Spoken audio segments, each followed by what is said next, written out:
एक trained army है machine guns के साथ। अच्छा। और उनके सामने ना कोई दुश्मन देश ना कोई रिबेलियन, बल्कि एक चिड़िया ईमू। और फिर भी जीत किसके हिस्से आई?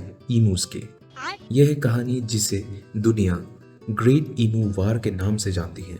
1929 के बाद जब ग्रेट डिप्रेशन ने दुनिया को झंझोर के रख दिया, तब ऑस्ट्रेलिया के फार्मर्स भी स्ट्रगल कर रहे थे। वेस्टर्न ऑस्ट्रेलिया के अंदर खासकर कैंपियन और चैंडलर नाम के रीजन्स में वीट क्रॉप्स यानी कि गेहूं ही उनकी रोजी रोटी थी। लेकिन तभी एंट्री हुई एक अजीब दुश्मन की। हर साल माइग्रेट करते हुए ईमू बर्ड्स जो 6 फीट तक ऊंची हाइट रखते हैं और बहुत तेज भाग सकते हैं, फील्ड्स में घुस गए।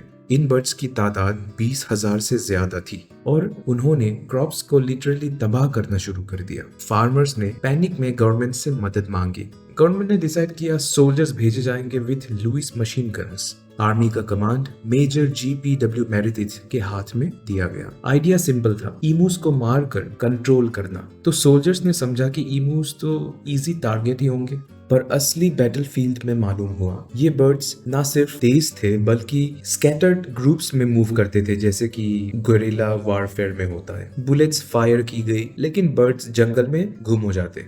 एक दिन में हंड्रेड्स ऑफ बुलेट्स चली पर गिरते सिर्फ कुछ ही ईमूस थे। रिपोर्ट्स कहती है कि एक मोमेंट ऐसा आया जब एक ट्रक पे मशीन गन लगाकर फायरिंग की गई, पर गाड़ी खुद ही वहाँ जो अनइवन टेरेन रहता है उसके वजह से अटक गई और ईमूस वहां से आराम से भाग गए।